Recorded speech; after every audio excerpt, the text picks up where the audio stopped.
Ang Mount Matutom ay simbolo ng ugnayan sa kalikasan at sentral na bahagi ng mga alamat, ritual at tradisyon ng mga Blaan. Bilang isang tanyag na bahagi ng kalikasan, ito ay may malaking papel sa lokal na ekonomiya, lalo na sa agrikultura at ekoturismo sa South Cotabato.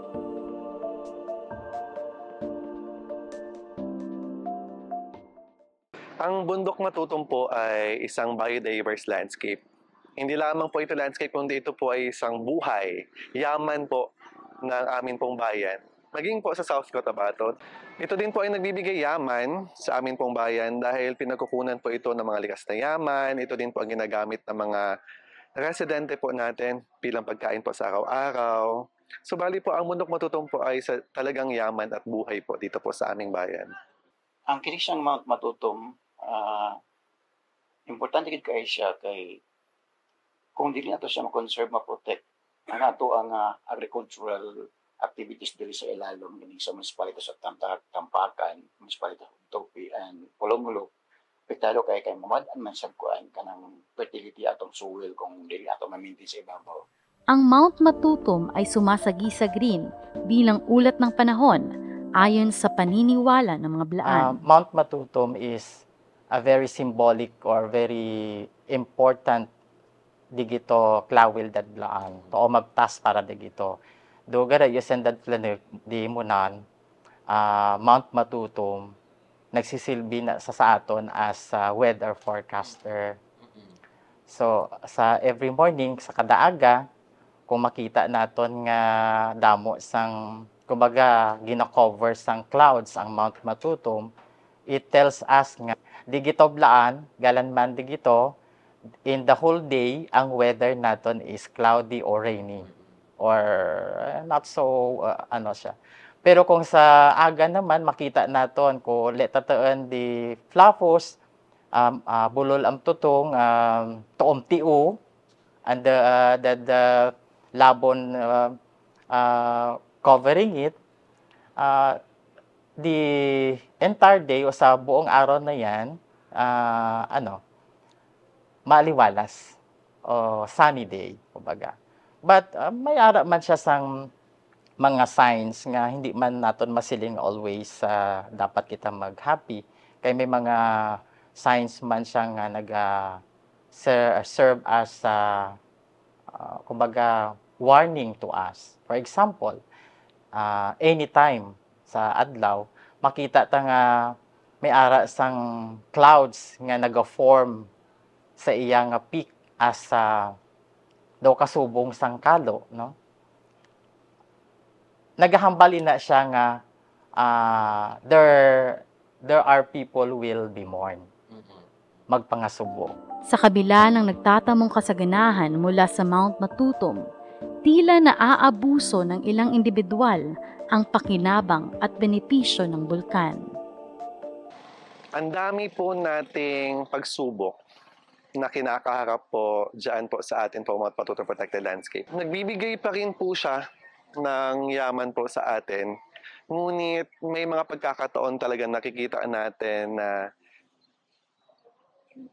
mayroon pong iilan na inaabuso po ito. Isa sa mga pagsubok namin pong kinakaharap ngayon ay yung mga illegal hunting. Meron din po tayong intrusion sa atin pong strict protection zone kasi may dalawa po tayong management zoning po ng atin pong bundok Matutom, MUZ and SPZ. At may mga cases din po tayo ng mga illegal structures. Kaakibat ng mga insaytibong pangalagaan ang kalikasan, ang Provincial Government of South Cotabato at ang Municipal Government ng Bayan ng Tupi ay naglunsad ng mga hakbang upang mapanatiling masagana ang Mount Matutom. Protected Area Management Plan. At meron din po tayong biodiversity plan po sa atin pong munisipyo. Yun po yung sinusunod po natin. Meron po tayong information awareness para sa mga mamamayan po natin, lalo-lalo na po yung mga bata. Gusto din po natin siyang turuan kung paano protektahan, pangalagaan po yung bundok Matutom. Meron din po tayong mga tree growing activities para po mapanatili po yung greenness, yung luntiang general look po ni Mount Matutom. And mayroon din po tayong ginagawang mga enforcement activities. Kung mayroon pong paglabag, mayroon pong illegal na ginagawa, inactionan po natin agad. Inimang mga mining ma'am, continuous nga pagdaghan sa tao, encroachment of people, agricultural activities, ang atong mga forest na himo na siyang fragmented. So, diha tani sulod ang provincial government kay gusto nato nga i-connect sila. Aron nga dili siya mapadula ang atong biodiversity resources, no? Labi na atong mga wildlife. For calendar year 2025, the province of South Cotabato allocated a total of 350,000, no, for the maintenance of 20 hectares planted rattan and indigenous species of trees. Mga native na mga trees atong gipatanom man, dili man ta pwede mananom diha og mahogany. So atong mga mahogany dito siya sa mga industrial areas tong patag, no. Establishment of additional 10 hectares Arabica coffee plantation in support of the civet cat conservation as the flagship species of Pulumulok. So, kay ang civet cat mga namilo, ma'am, kanang ginainom na usahay ang kape ng mga civet coffee, na mahal kayo. So, dihagikan na sila. So, gisuportan sa province of South Cotabato, pinagi sa pag-establish o kini siyang mga plantation. Ang Provincial Environment and Natural Resources Office ay nagsagawa ng Sine Matutom Promotional Video Production Contest for Conservation Awareness bilang isang aktibidad sa pagsulong ng kamalayan sa konserbasyon.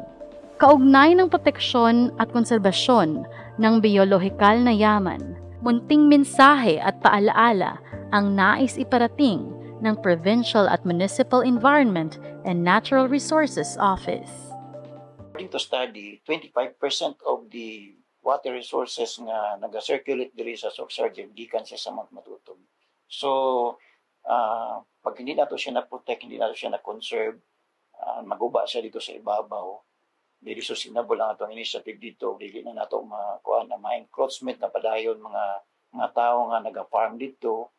So, mahitabo gid siyang maguba gid siya o kini siya nga water resources na to, usa siya nga matreten. No? So, Upong bigyang diin po yung kanta po namin sa Tupihim na ang Matutom ay siyang sagisag ng pag-asa at kalayaan.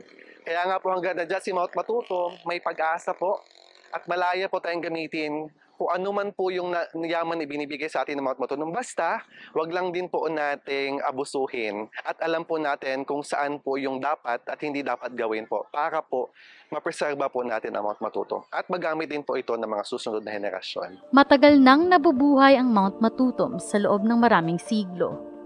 Ngunit ang kinabukasan nito ay nakasalalay sa mga hakbang na gagawin natin ngayon. Magkakaisa ba tayo upang protektahan ito? Ang yak malagam tabong ang tutong.